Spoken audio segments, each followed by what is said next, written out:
There is such a power in acknowledgement or taking ownership. You can't change anybody. Most people don't make any kind of changes unless they need to or they have to. And where does need to and have to, where does that kick in? Is when they hit a wall. I found myself in a place where I had an obviously big decision to make of whether I was going to keep this child or not. I was, I just turned 24 and had a fairly good job at the time, but I just felt like, one, I never wanted children. A woman who told me that my content actually kept her from putting a gun to her head and pulling the trigger. And what's scary, I get those at least once or twice a week. Trials are genuinely a gift when you are willing to see them as an opportunity for growth. So I went and bought a Lamborghini. I kept it 6 months and got rid of it. And I bought it because I wanted people to look at me. It was the most miserable 6 months of car ownership ever. What you feed grows. What you don't feed will obviously die. And there's so many things in our lives that we actually need to just let die off. We have today Alejandra, and I'm going to let you say your last name because I don't want to sound stupid. It's a mouthful. It's Crisafulli. Alejandra Crisafulli. There you go. Irish name, huh? No, it's actually Italian. You're funny. You're funny. You're being funny. Yes, it's Italian. I know the last time we talked, you had an Instagram and you Yeah, shut that down and you went I to a did. new one, Yeah. Decide to Heal. Yes. And I follow you, by the way. I love your content. Thank you. And I see that it's really starting to grow and you really share a lot of very personal things that Yeah. I didn't know. So you were a single mom at one point. Yeah, I was. Yeah. Single mom. You know, I don't even know what to say about that, Jeff. I found myself in a place where I had an obviously big decision to make of whether I was going to keep this child or not. I was, I just turned 24 and had a fairly good job at the time. But I just felt like, one, I never wanted children. There's those women who project themselves out and think about all the kids they're going to have and the names that they're going to. I was more like, I want a career. I played office when I was a little girl. I walked on my tippy toes pretending I was in high heels at the office. That was my dream. So to find myself pregnant was really, wow. It was definitely a moment of like, oh goodness, what am I going to do here? And thank God I kept her because I was definitely debating, should I keep this pregnancy or not? How old is your daughter now? She's turning 24. Wow. Yeah, Wow, that is amazing. it is amazing. Yeah, Turning 24. yeah. And she's probably one of the best friends you have in the world. Oh my goodness. She genuinely is. We were just talking about that last night. So she is special, very special. Yeah. Isn't it interesting how you can have all this adversity, uncertainty in your life, like anything's certain, right? Sure. But you're pregnant, you're 24, you probably thought your life was over, your world was going to Oh, come yeah. crashing to the ground. Yeah. And then all of a sudden, just great things start happening. Same thing happened to me. I've had a lot of really bad circumstances that I thought that were just the end. Yeah. And, the last one happened probably about 10 years ago in my business. We had a company that made a few changes that, I mean, it really forced me to kind of have to start all over again. But now I enjoy opportunities that far exceed what I lost then. But it never would have happened unless the bad thing had happened. Exactly. Yeah, trials are genuinely a gift. When you are willing to see them as an opportunity for growth. And always, I don't know anyone I've worked with within myself, within the thousands of people that I've worked with now throughout the last 20 some years, I have never seen the other side of it those trials be something better, greater, more beautiful, more a contribution to others as well. Not a single one. Wow. Yeah, And your faith has a lot to do with this too. it does. It does. And I wasn't always a woman of faith. That just happened 7 years ago now. But my faith definitely has like brought it all together now. Yes. Yeah. I, I really try my best, and it's a practice, not a perfection, because I don't Yeah. think anybody could do this. But I really try to weed out any kind of negative thoughts, any negative words I say, hanging around negative people. Yeah. And just before you and I started talking today, I was speaking to a lady who I coach, who she and her boyfriend have been off and on, off and on. He's an alcoholic. He's been abusing her, but she keeps going back. She Mhm. still keeps putting her toe in the water. Yeah. And I said, if you, like I have the way I described it, I have a swimming pool and I have these pavers and you get little weeds Yeah. sometimes. Yeah. Okay. And, and whether it's intentional or not, the more that you get water on that weed, the more it's going to grow, whether if you want it to grow or not. And the only way you can make sure the weed is gone is to rip it out by the roots and throw it away. You don't go and replant it somewhere, because I think anything will grow where the attention goes. Yeah. Oh, And definitely. even if it's by her just putting her toe in the water, checking his Facebook, looking at all this stuff, people just can't help themselves. Yeah. I, I'm sorry, go ahead. No, no, no. And I was just going to ask, what would your advice to be for people that do that? Yeah, such a great question. Well, I often say the same thing, Jeff, is what you feed grows. What you don't feed will obviously die. And there's so many things in our lives that we actually need to just let die off. But for someone that's in that kind of a situation, it is important to find out what is the root cause, as you are saying, as to why that pattern or that habit actually is continuing to occur. And that root cause is always going to be connected to something within our childhood, something we're trying to cope with, something we're trying to validate, something we're trying to compensate for, something we're trying to get out of. And it always comes back to something that was learned and experienced within our childhood. And if we can find that root cause and actually heal it at that level, that's what's going to start to create the shifts or the changes where you start feeding what you actually want to grow. Because so many people, I hear things like, well, I want to change, or I don't want to do that, or I don't want to keep looking at his page or seeing, whatever the situation might be. But that's not true, because if you really didn't want to do that, then you wouldn't do it. So let's stop lying to ourselves and actually be in a place of truth and acknowledge what is actually going on, because that then will open up the door to getting to what is this root as to why you say you don't want to do something, but you keep doing the thing. Yeah, it's like people know what to do. I'm thinking of it in terms of my trainer texted me a few moments ago, Yeah. and he changed the time of our session today. People, it's no secret how to lose weight. Yeah. If people if they want to lose weight, they can. Unless there's just some extenuating circumstances in their health that they can't do it. They know what to do. That's not a secret. No, pretty They simple. they it's not that they can't do it. Yeah. They won't do it. Yeah.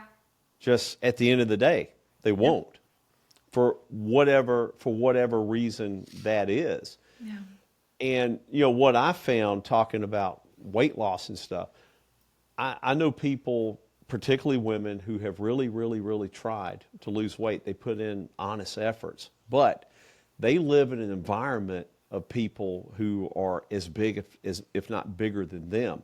Yeah. They're not doing anything. And so what happens as they start improving their health, that becomes a mirror to all these other people saying that she's willing to do things that they're not. And so what happens then? It turns into ridicule, Yeah. and it turns into them making fun of her. And then all of a sudden, it's like, well, it's just easier for me just to be Yeah. fat and not listen to all this crap. Yeah. Be sucked back into it. Yeah. The cost and the payoff just aren't equaling. Basically, there's a cost to what it is that you are saying you want or are determined, and determination and perseverance are huge when it comes to this, and having the ability to just walk through not needing the validation, the sense of safety within those people that are around us that tend to, yeah. So if you're changing, what does that mean for me? Is kind of like that mirror of like, wait, you're changing the game in which we have always played, and if you're changing it, then I'm gonna have to look at myself, and that's scary, and I don't like that. So better to just lash out in ways that I know you will play the game with me again. Yeah, because if you're going through a radical change, and I'm sure some of your clients are, that's going to be perceived as a threat Oh, for by a sure. lot of people. Oh, yeah. It's like someone asked me one time, "How much money do you make?" And I answer that question the same every time. I make enough. And they said, "Well, what's it?" I said, there's only two possible answers that I could give you, and you're probably not going to like either one of them. If I make more money than you, you're going to look down on me. If I make less money than you, or if I make more money than you, then you're going to be jealous. Yeah. And what I make doesn't affect you in the least. So I make enough for me. Right. I'm good. Yeah. Yeah. And there's so many people that they do things, and I'm guilty of it. You are too. Everyone is, We're human. of doing things that will affect the perceptions of other people. Oh, absolutely. Yeah. We tend to, yeah, interpret things based upon our own perception, the filters in which we're seeing things or hearing things. And one of the biggest things, I don't know if you encounter this at all, Jeff, with the people that you know or you work with, but one of the biggest things for me that I see is the perfectionism and the need and desire and want to be perfect.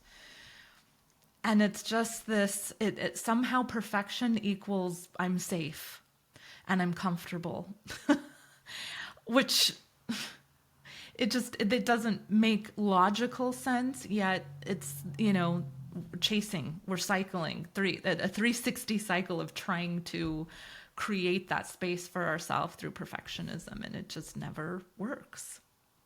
You can't be afraid of failure because failure is a part of pursuing Absolutely. perfectionism, which you'll never achieve anyway. But again, it, if you're going to try anything new, if you're going to make a big change, you have to be willing to be embarrassed. You have Oh to yeah. be willing to look stupid. You have to be willing to look like you don't know what the hell you're doing. Oh yeah. And there's a shift that happens because when you were 1.5, 2 years old, and you were trying to walk and trying to talk and trying to do all this stuff, you would fall on your butt, skin your knees, anything like that. Did you really care what anybody said or thought? No, you just Yeah. got up and kept going, kept going, kept going until you got it right. And whenever you got it right, you considered that a personal victory. And nobody was making fun of you. They were all encouraging you. Hey, get up. You can do it. You can do it. You can do it. Fast forward 20 years, Oh yeah. and you want to do something that that other people aren't doing, or you want to try something new, and they're like, "No, Alejandra, maybe you should not do that." It's going to give the wrong vibe or the wrong perception, and people lose that. And it really wasn't until I started tapping into the inner 2-year old in me that I really started making breakthroughs, because I'm like, oh, this is no different than trying to learn to walk, or it's no different than trying to learn to talk, or anything like that. I just won't care what they think. And honestly, what made me think about this, What's that? I was walking my wife's dog, and the dog just takes a big dump right next to my neighbor's mailbox. And and here comes the mail guy, and all these people are walking by, and I'm talking to them, and the dog's just sitting there squatting, doing his thing. He didn't Yeah. care. Yeah. No. And it made me realize that, you know, we humans are the only of God's creatures that relive our mistakes over and over again. Yep. We're the only ones that live in the past.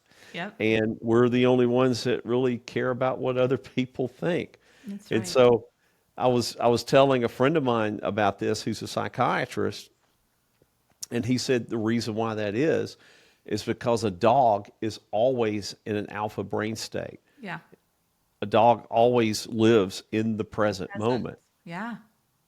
That's why you can feed it the same thing every day, and it doesn't care. Most of the time, it doesn't remember what it had the day before. So he says the best advice I could give you is try to live like a dog. Yeah. You'll be much happier. Oh, yeah. That's funny. Good advice. Because they do. They absolutely do live within the present and aren't attached. I mean, I look at that through the perspective of what it is that it's the ego. We as human beings have an ego, and most people get that a little confused of like, well, I don't have an ego. But there's a distinction between ego and egotistical, and we kind of like collapse them together. But ego is every single human being has one. It's your inner critic, it's your inner thoughts, it's your inner voice. And we're not born with one. We're born how how God actually designed us to be made, which is whole and complete and present, very present, without all of those thoughts of, am I good enough? Am I important? I don't matter. Am I loved? Whatever those conversations are that we have with ourselves. But ego edges God out, and we start seeing ourselves from what we learned or what we thought was true or real in our past versus what is actually true. And so I love that you're saying like that 2-year old and doing work with that, because if we could all get back to the place before all the pains took hold, all the traumas started occurring, and you gave meanings to them and attached, identity to it, like, oh, life would be so much, we'd be living like the dog, very present, totally joyful, doing the things that are our dreams without limitation. Yeah, and most dogs have pretty good lives. They do. Most of them do. So You're right. somebody was asking me one time, what about, and they believe in all this previous and future lifetime stuff, and they said, what will, like, do you believe in that? No, I don't. Well, if you did, what would you like to come back as? I said, I'd love to come back as some rich old woman's dog. Yeah. That's how I want to come back. Yeah. Yeah. Yeah. We're treated pretty well. Yeah, absolutely. Well, let me ask you something. Yeah. So the women you work with, and I've worked with a lot of women. Some guys, the message that I put out on social media, a lot of people think that it just applies to women, but that's not true. Yeah. I gear it more towards women because, quite frankly, women are the ones that will mostly say something about it. Most guys won't. There Yeah. are plenty of miserable guys out there, believe me. Sure. I used to be one of them. Mm. But and I used to find myself doing this. I'll still do it occasionally. I have to catch myself. But one of the one of the biggest problems a lot of these women have, particularly when I'm talking to them, you can tell they're reliving the fights over and over again, and they're going nuts over it because they keep replaying it in their head and they keep expecting a different outcome that isn't happening. Yep. Do you run into that a lot? Absolutely. All the time. Yeah, that's part of that 360 cycle that I talk about because what I teach is the 180 method, which is getting out of like the same cycle again and again. And, I don't know if there was a specific question there, Jeff, that you wanted me to answer, but I will say, yeah, go ahead. No, I just want your opinion on that Yeah. because I hear it all the time. Oh, yeah. No, it's absolutely. Do you know why? One of the main reasons that is? Why is that? Well, there's a few, but one of the biggest things is because we don't feel heard. And so, if we could heard and understood. And so, these are two things we continue to try and get from others. If you could just understand me, and if you could just hear me, then you would understand me, and all would be great. And so we keep repeating those same cycles and the same arguments because maybe this time you'll understand. Maybe this time you'll hear me. And it's just, yeah, no, you will never be I tell my clients this, you will never be understood. You Yeah, might be heard, but you won't be understood. So and stop trying, basically. that's what every person wants. I don't care who you are. If you're Oh, yeah. yeah, a serial killer in jail, that's Yeah. all they want Yep. is to be heard and understood. And that's one thing that I teach people is to let people know that they're being heard and understood. It doesn't mean you have to agree with them, Yeah. but if you can, one of the biggest problems I see in society, it's like most people I know, when they walk out of their house, it's like they got their hand on their sword ready to pull it Oh, yeah. because they're reactionary to everything. And we don't listen to understand. We're only hearing to respond. Yep. And I would like to say that's getting better. It's getting far worse. And the more people are on On these things, social. Yeah. Yeah. and because the algorithm is going to make sure Oh, that yeah. you see what you see. Yeah, sadly, that's very true. And the sword analogy is such a great way to view it. It's like I'm gonna go into battle, but never really questioning, like, wait, what's the prize? What, like, who's actually gonna win? And is there a prize at the end of this fight? Then there's not, by the way. No, there's not. And Yeah. what's amazing to me, and I see this in business all the time, but now I'm also seeing it with the work that I do with these victims, is that there are so many people out there who are willing, I mean, more than willing, to let their entire world burn to the ground than ever admit that they're wrong Oh, yeah. about anything. Oh man, so true. There is such a power in acknowledgement or taking ownership, a superpower that I don't think people recognize. And yeah, they will. And again, for what purpose, what intention? There's safety, security. Like that's the one thing we all seek. Along with being understood, it's like it equals safe. Being heard equals safe. Being respected equals. That's what we're all seeking is the safety. It's actually programmed within our brain, the whole amygdala, thing, seeking safety. Never really equals safe. Taking ownership, there is such a freedom inside of that, which doesn't logically make sense.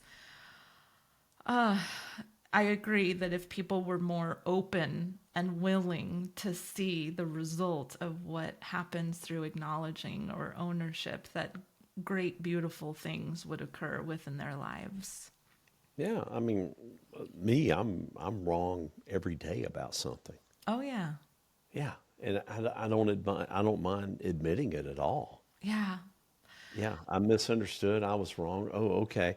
But it's having the willingness to understand what it is, because you have an opinion and you think that's just etched in stone. Well, it isn't. No. Not with most things. No. And the other person has their opinion that they believe is etched in stone, or the other people. So they're who's then where's the truth in it? If we both have, or many of us have it, it's like there's yours and there's yours and there's yours and yeah. It's I have a circle of people. I'm sure you do. Uh, that I don't agree with nearly anything. Yeah. I don't agree with them with politics or religion or anything like that. All the taboo subjects, Yep. but they're special and near and dear to me because I can have conversations with them, not Yeah. yelling matches. Yeah. And I always walk away understanding where they're coming from and Hmm. appreciating where they're coming from, and they do the same. But I have to admit, that circle is getting smaller and smaller by the day. Oh yeah. I could see that. Could definitely see that.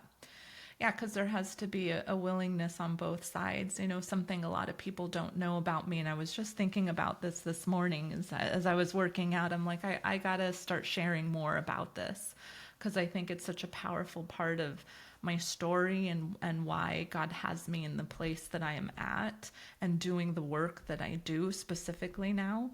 My husband is not a believer yet. And it's, when you bring in two big topics, religion and politics, I also don't necessarily agree with a lot of his political views. So we have two very great opposing values within our relationship. And, in the past, it has caused some turmoil within our relationship. But as I have, like, we're never done in our own work. As I've continued to grow myself, as I've continued to have more healing in areas of like what my ego has done throughout my life and coming back to who I was before that ego took place, there's been this beautiful softening where we're able to have very, hard conversations about faith and about politics and walk away from it more encouraged in each other and more with more love for each other. And there has to be that willingness to hear the other person, not understand and not agree, but just to hear them and know that they have their own opinions for a reason. It's actually been a really great experience to be able to walk through this with him in the ways in which that we are. Yeah, and you you you can't preach to him because Mm-mm. that will only drive him further away. Absolutely. Where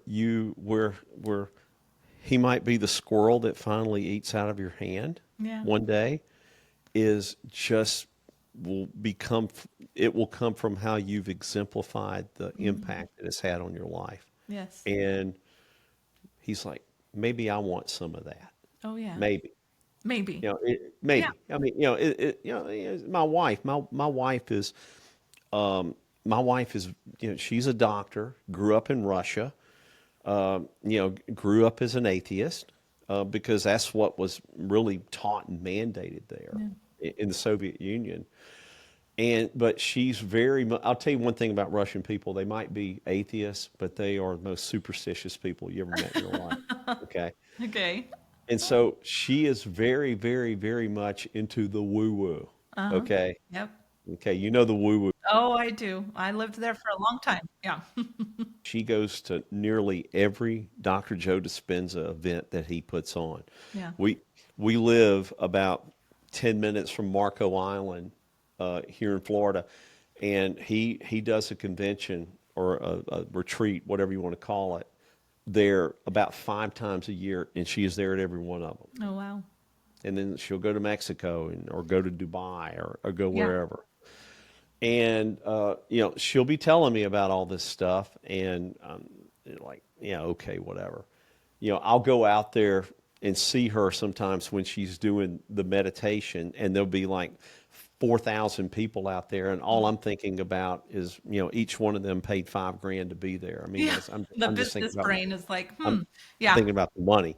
yeah, But at the same time, I see where this has had a lot of positive impact on her day to day. And mm-hmm. sometimes I will say to her, "Hey, tell me more about this because I want to know more Yeah, about this." So it's not that I'm totally accepting of it, but I'm certainly more open to it. And yeah. that would not come from her saying, "Hey, you got to come You with got it me." right. Yeah, No, no, it doesn't. Yeah, that's part of a repeated pattern too of you've got to do this, you've got to change, you've got to.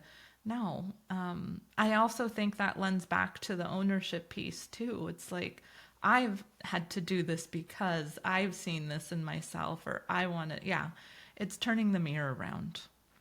yeah, exactly. And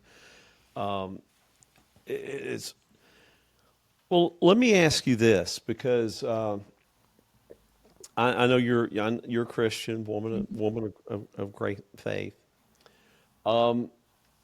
What do you think about? Because this is where I get a lot of support, and I also get a lot of hate on my social media. Okay. You have a lady who is married to a guy who drinks every day. Mm. He is beating her, keeping her broke, sometimes putting her in the hospital, Mm. giving her suicidal thoughts, Yeah. doing all the threatening. And she's only staying for one of two reasons. She's afraid of what her family's going to think if she leaves, or she thinks that she's breaking a wedding vow. Mm. And my thing is that with the death do us part, Yeah. if he's killed your body, he's killed your spirit. That's already happened. Mm. Move on. Yeah. What's your Biblical. take on that? Yeah, that's such a great question. Because I have this too with clients. Not quite as severe as what you're kind of sharing, but it's a big question. Biblically speaking, there's the three A's that are a part of what is okay, so to speak, to leave a marriage. And those three A's are abandonment, adultery, and abuse. And so, absolutely, if there is abuse happening, that is means for being able to recognize this. This has already been a death as you are speaking, and it's already oh being killed off, and that needs to be followed through with. So even biblically, there is that alignment of you don't stay. And I would say it's a lot of people use religion, not necessarily relationship, because those are two very different things, but use religion as a way to excuse behavior, whether it's behavior of themselves or behavior of others. We can do that with prayer too, like God told me I need to leave, or God told me I need to stay. And it's like, how do you genuinely know if that's God or your own voice, and really discerning the difference between the two. But yeah, And a lot of people weaponize their beliefs yes, to make them stay. to make them stay. It's all come back to that form of protection, of I have to do this because the cost is too great. I'm getting a payoff. As hard as that sounds and as hard as that may be from an outside perspective, there is something we are getting from continuing to repeat the same behaviors. And there's a behavior repeated if someone is continuing to stay, despite that they are being abused or have been abandoned or there's been adultery of some sort. the big thing that I work on with these people, because I'm not out trying to break up marriages. No, I'm not out to do that. sure. I tell them that if they're only staying because of what other people are going to say, or if they're having their religion weaponized against them, if if if they're only staying for that, they need to go. Hmm. If that's the only reason they're staying. But the other component of that I see, and I'm sure you see it too, is what I call looping. They get rid of one drunk just to pick Oh, up yeah, another one. exactly. Yeah, Repeated. one toxic person just gets replaced with another one. Yeah. And that's men and women, by the Oh, yeah, way. both. Hmm. Yeah, and yeah, I make it clear, not women are not innocent in this. They're No. not. Some of them are worse. Hmm. That, but it's it's breaking the habit, or breaking the belief of not looping and picking up, drunk version 3.0, because 1.0 and 2.0 are gone. You don't go looking for another one.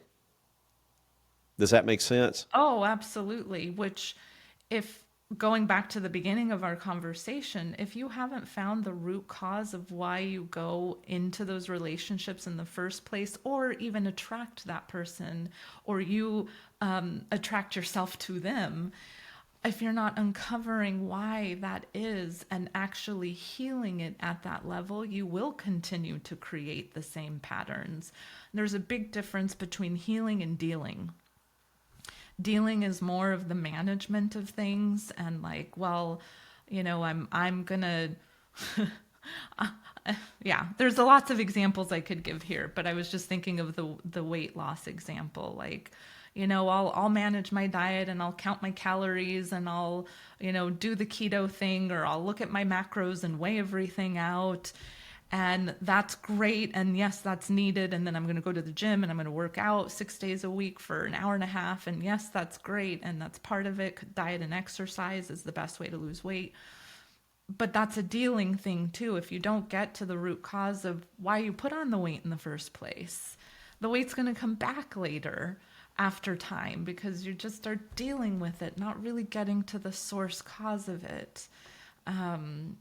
I had a recent client too say that a therapist recommended that it was about intimacy with his wife. And he wanted to be more intimate with her. And, she's pregnant right now and kind of struggling with being intimate. And a therapist had recommended that he test it out to see how good he could be for just an extended period of time, of deciding, I'm not going to, be intimate with my wife for 6 weeks, and just test it out to see how good I can be and do. And I'm like, that's great, but that's a dealing thing. That's not going to get to the root cause of like why you really want it to want you. And there's a lot of intricacies that were in that. But yeah, you got to get to the healing of it. Otherwise, you're going to repeat the same pattern again. No, you're exactly right. You have to get to the root cause of it, and that's what we all try to do. And it's not perfect, and and it's just like people ask me, when can I, my husband drinks a quart of liquor a day. When can I expect him, and he goes to rehab and he goes right back to drinking again. Yeah. What can I do to make him stop? You can't do anything. Mm-mm. You can't change anybody. Most people don't make any kind of changes unless they need to or they have to. Yeah. The want to, Mm-mm. nah, no, that doesn't work. They either need to or they have to. And where does need to and have to, where does that kick in? Is when they hit a wall. Mm-hmm. Is absolutely when they hit a wall.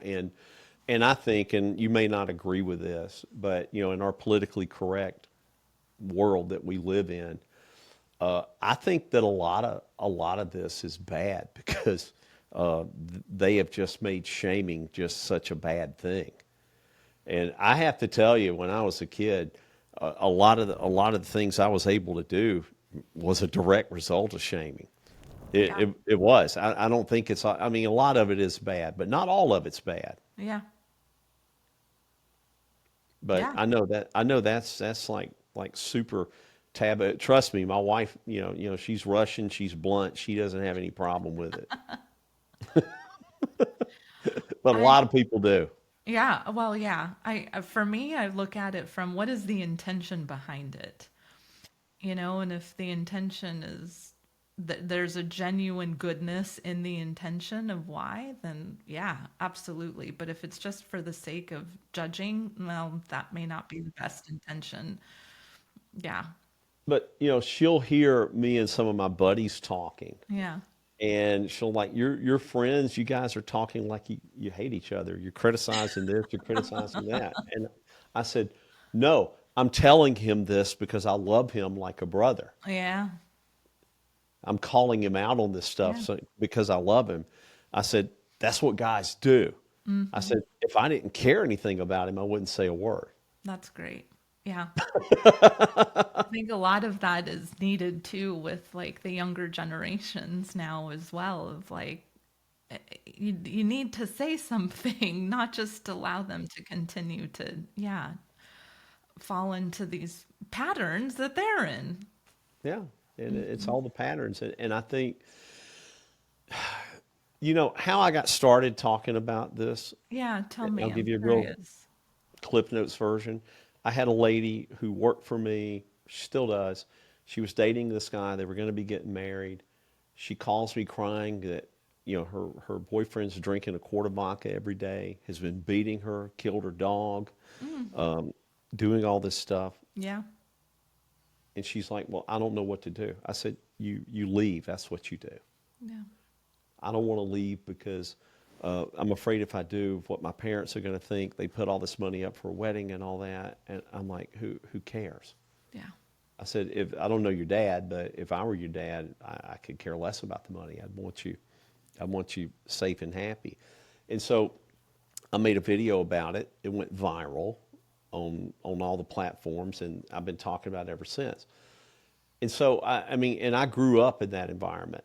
mm, I would have thought that in our politically correct, touchy feely, love me, hug me society that you see on social media, that all this stuff would have gotten better. I think it's gotten worse. yeah, I think it's gotten far worse. I mean, life of what you see on the screen is far different than what's going on between the walls. yep. Oh, yeah, absolutely.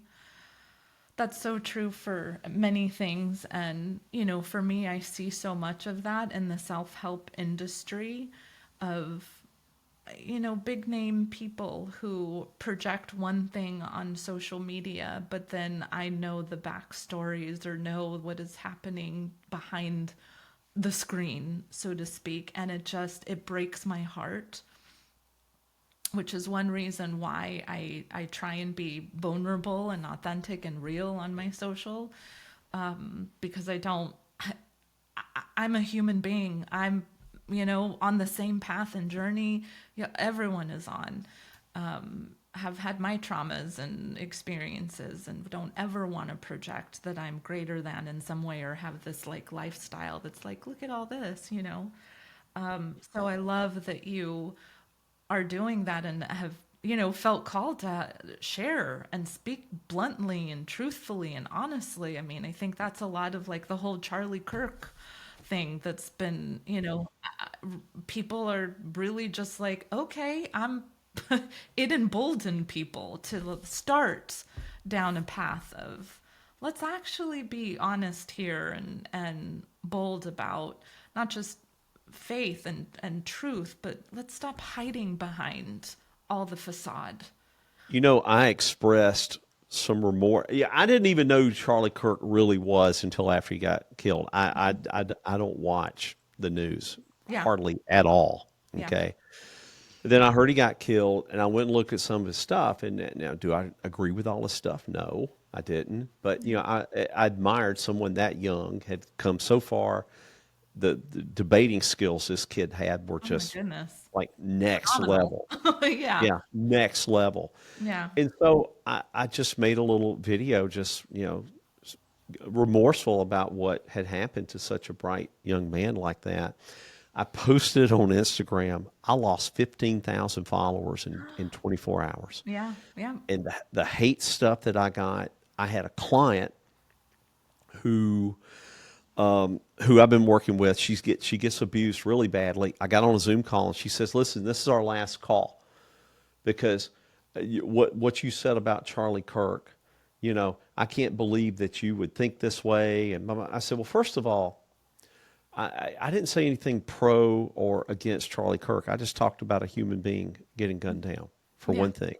I said, "But more importantly, you've got a husband who has knocked 5 of your teeth out, and he's still chasing you around the house with a baseball bat, and you're worried about what I say about Charlie Kirk." Right. Like, I let's mean, be, I'm come like, on a second here. really?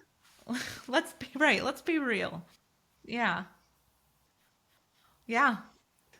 But it was one of those things, and it made me sad. Sure. She left, and and that's it. And at least she took my advice about being done. Well, all Yeah. right, so Yeah. maybe she'll be done with that. Exactly. But that's the thing, isn't it? All these people are so wrapped up in other people's stories. It's like they don't Yeah. even care about About their them. own. And you Right. talk about all these famous people. I will tell you, and maybe you've had this experience, maybe you haven't. Most of the heroes that I've had in my life that I've had the opportunity to meet, I've Yeah. been disappointed 95% of the time. Yeah. Yes, agree, sadly, too. Yeah. Yeah. And like all these people that show all this flash. Well, yeah, I got probably 15 years ago. Uh, and I admit it, I bought it for all the wrong reasons. I went and bought a Lamborghini. Okay. Mm-hmm. I kept it 6 months and got rid of it. And I bought it because I wanted people to look at me. Yeah. Okay. I've got this, I've got that. It was the most miserable 6 months of car ownership ever because you park it somewhere. You're It's, so paranoid about where it is, and you're yeah. paranoid about this. And nobody's going to congratulate you on No. buying one unless it's somebody that has a more expensive Lamborghini, then they will. But someone sitting there, driving a Toyota Prius, I mean, they're going to look like, God, what an asshole this guy is. Yeah. Oh, You're sitting yeah. there getting gas. And so like now I drive a big Toyota Sequoia SUV, Yeah. and it's innocuous, and I'm happy with it. And it doesn't draw any attention because attention's nothing. I don't want the attention No. of all this stuff because it's not good. No. Well, going back to the dog analogy, dogs don't parade around showing off their stuff, you know? Yeah. They're so happy. Well, but the other sad part about that though is people will get on social media and it's scary to me that these people are so impressionable that they Hmm. buy into that stuff. They buy into some 19-year-old kid saying they're a crypto billionaire when they're over in Miami, and and all this stuff that they're in's rented. Yeah. Or I have a woman who's a client. I won't say who she is, but she's a very famous Instagram influencer. Looks like a Victoria's Secret model. Beautiful. Yeah. She lives in Miami. She does all these bikini shots and all that stuff on the yachts and all that. Yep. And when I talked to her one day, when we were first getting together, I said, "Wow, I'm looking at your Instagram. You look like you have a good life." She uh, says, "Yeah." Said the second picture I posted. I said, "Yeah." She said, uh, "My my husband had called me a whore just before he took the picture, Yeah. and she's miserable." Yep. And she contemplates suicide and all that. So Mm. that life that you see on the screen, none of that It's is not. real. No. It is such an illusion. Yeah. Yeah. Optical illusion is what it is. Yep. And you and I both see it all the time because I live in the Miami area. You're in San Diego. Oh, It's two of the everywhere. vainest areas of the country. Yes. Oh, yeah. Everywhere. It's everywhere here. Yeah. Yeah, absolutely. So if people want to work with you and know more about you, how do they hunt you down and Yeah. Best place is through social media. I mean, go to the phone? yeah, exactly. I mean, that really is the best place to connect, but again, I hope that you feel and see the the realness there that I share and promote. Like it really is my mission to actually reject those traditional self-help models and that are preaching or teaching something that just perpetuates the cycles that we were talking about. But yeah, my Instagram is the easiest, which is Decide to Heal. Or YouTube is another one, which you can find me on YouTube at The Baller Coach. The baller coach. That's what I remember before. Yeah. Yeah. Yeah, Yeah, well, you've lived a pretty baller life. I have. You've lived a pretty baller life, and no, people should check out your social because it is as authentic, I think, as anyone's, or Mhm. more authentic than most, for sure. Because you are very vulnerable, and you know, yeah, I'm very vulnerable in mine. In Yeah. fact, my mother called me this morning, Mm. and she is really upset with me about the things that I say. Oh, yeah. She's 85 years old, and she says, "Well, I don't want people on Facebook to go on there and think." I said, "First of all, Mom, you're 85. Most of the people you know are dead anyway."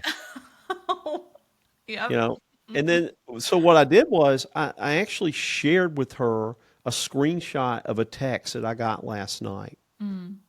from a woman who told me that my content actually kept her from putting a gun to her head and pulling the trigger. Wow. And what's scary, I get those at least once or twice a week. Wow. And That so I was explaining to her, to Mom, yeah, it was bad. And no, I'm not going to shut up about it because it may never help me. But whatever you say or whatever I say on social media, sharing our story, that's going to help people in a ripple effect. People that you'll never know, people that'll never sign up for your program, people that may not even like or comment or anything.